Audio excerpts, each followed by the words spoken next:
بەداخێکی زۆرەوە بەدڵگرانەیەکی زۆرەوە کە گەورەترین سەرکردا مەزنترین سەرکردامان لێ دوورکەوتەوە بەڕاستی جێگاکەی دیارە مام جەلال کەسایەتیەک بوو کە مەدەنیەت و دیموکراتیەتی فێری ئێمە کرد و بۆ ئێمە و کۆمەڵی کوردستانی سەوز زۆر زۆر زۆر زۆر جێگاکەی دیارە بۆ ئێمە کە لە سەرەتای دروستبوونی کۆمەڵی سەوز و هاوکارمان بوو و ئەندامی فەخری کۆمەڵەکەمان بوو هەمیشە جێی شانازی ئێمە بوو بەس بەداخی گرانە و هەرچەنە ناخۆشی دەربڕین لێشتا ناگاتە پلەپایی ئەو سەرکردە مەزنە. پرسە و سەرخۆشی ئاراستەی خۆمان و هەموو بنەماڵە و گەلی کوور دەکەین هیوادارین جێگەی بەهەشت بێ بێگومان مام جەلال هەموو 7 ملیۆن کورد لێ رازیە بێگومان خوش ئەبێ لێ رازی بێ ئێمەش هەموو لێ رازین چونکە سەرکردەیەکی بێوێنە بوو و هیوادارین ئێمە وەک خۆمان ڕێبازەکەی مام جەلال هەرگیز ون ناکەین و هەر لەسەر ڕێبازەکەی ئەو خوالی خۆش بووە ئەڕوین کە هەمیشە سەرکردەی مەزنمان بووە بە هەمیشە ڕابەرمان بووە هەمیشە ڕابەری دیموکراتیت بووە ئەو یەکەم کەس بوو کە دیموکراتیەتی هێنایە کایەوە لە کوردستان و مەدەنێتی هێنایە کایەوە و هاوکارمان بوو لە پاراستنی ژنگی کوردستان هاوکارمان بوو لە کۆمەڵی کوردستانی سەوزە بەداخۆ پەژارەیەکی زۆرۆکە ئەمڕۆ کۆچی دوایی هەواڵی بەڕێژ مام جەلال لە ئاپۆڕای خەڵقی سلێمانی و دەوروبەری هەموو کوردان لە هەر چوار پارچی کوردستان کە ئەمڕۆ ئێمە ئەم پرسێ ئەگەڕین بەداخەوە ئێمە بەڵێنی پێین درێژە پێدەری خەبات و تێکۆشان و هەموو تەجوانەکانی ئەوە بین ئێمە پێی ئەڵێن ئێمە وەکو ژنگە پارێزی سلێمانی ئێمە وەکو کۆمەڵی کوردستانێکی سەوز ناوەندی سلێمانی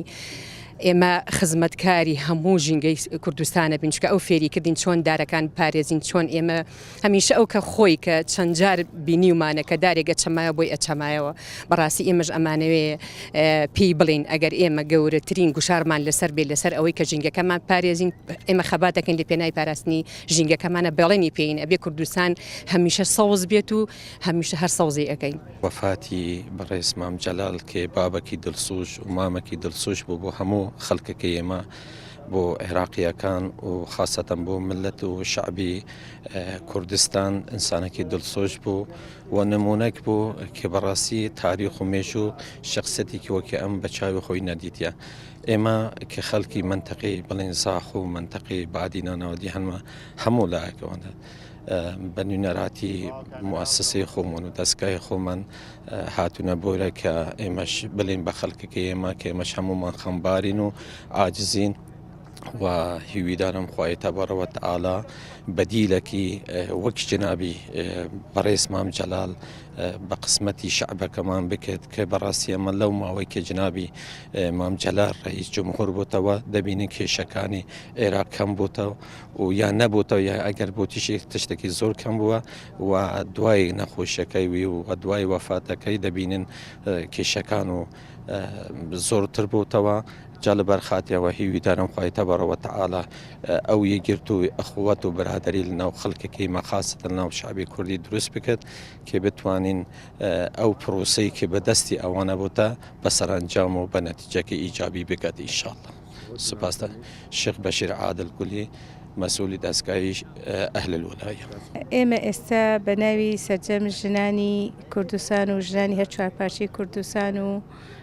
ژنانی ڕێخستنەکان و ژنانی پێشمەرگەی شاخوی ڕۆژەکانی سەختی خەبات و ژنانی فەوجی هێزی پێشمەرگەی ژنان وەفا و دڵسۆزی خۆمان بۆ ڕێبازەکەی جەنابی مامی گەورەمان دەردەبڕین دووپاتی دەکەینەوە ڕێبازەکەی لە یاد ناکەین مافی و عەدالەتی کۆمەڵایەتی و یەکسانی ژن و پیا و هەمیشە ئاوات و داخوازیەکانی جەنابی مام جەلال بۆ ئێمە بۆیە من لێرەدا سوێن دەخۆین بەوەی کە ڕێبازەکەی بۆ هەمیشەیی بە تایبەتی بۆ داکۆکیکردن لە پارێزەری مافەکانی ژنان هەمیشە بەردەوام دەبین لە خەبات و تێکۆشانمان بۆ یەکسانی عەدالەتی کۆمەڵایەتی و دەستەبەردکردنی مافی چارەی خۆنووسین کە مافی تەواوی نەتەوەی کووردە کە هەمیشە جەنابی مام جەلال جەختی لەسەر ئەوە کردەوە پێویستە ئێمەی کورد بۆ بەدەستێنانی مافی چارەنووسی نەتەوەکەمان خەباتکەین تێکۆشان بکەین لە پێناوی ئەو ڕۆژەدا بۆیە ئێمە لێرەدا بە پێویستی دەزانین بە ناوی ژنانەوە ڕێبازەکەی لە یاد نەکەین و هەمیشە لە ناو دڵماندا دەبێت. بەڵێ گیان بە تاکید هەروەیە هەموو کاتێک هەر لە دڵەکان زیندووە هەموو کاتێک لە دلێرەمان زیندووە هەر بە زیندویش دەمینێتەوە لەسەر دڵنیا لێرە بەڵێنی پێدەدەین کە لەسەر ڕێبازەکەی مام جەلال هەر بەردەوام دەبین و هەر لەسەر ڕێبازەکەی ئەو دەڕۆین.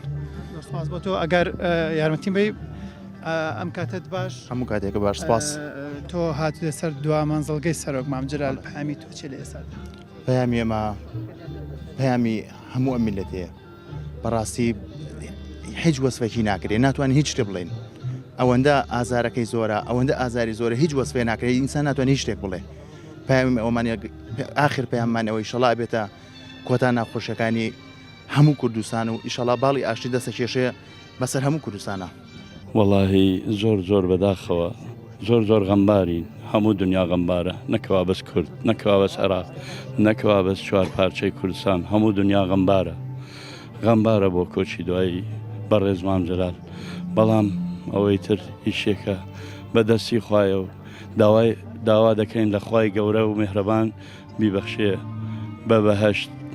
ئینشاءالله و دوعای خێری بۆ بکەین. خۆزگە ئێستا وشەیەکم هەبووە بتوانم وەسی ئەو کۆستە گەورەی بۆ پێ بکەم بەڕاستی هەڤاڵ مامجلال مامی هەموو میلەتی کورد بوو نەک هی لایەنێکی دیاری کراوە بەداخەوە لە هەموو کوردستان ڕۆی جێگی بەهەشتە بێ ئینشەڵڵا. زۆر سپاس خاتون هێندەی ئەم دوو ڕۆژە فرمێسک ڕژراوە هیچ کاتێک کوردستان فرمێسکی ئەمەە نەڕشتووە بۆچی؟ سەرگردەی مەزن بوو خاوەن مێژوویەکی پرسەرۆنەی بوو ڕزگارکەری گەلی کورد بوو برای گەورەمان بوو هاو خەباتمان بوو 8 ساڵ لەگەڵ یابووم لە شاخ نازانم هەچی بڵێم کەمە لە ئاست گەورەی ئەوە زەرەرێکی گەورەمان یەکەوت پشتمان شکە باوەڕ ناکەم سەرکردەیەکی تری وابێتەوە کورد ڕزگار بکات خواستەبووری هەموو لایە بات.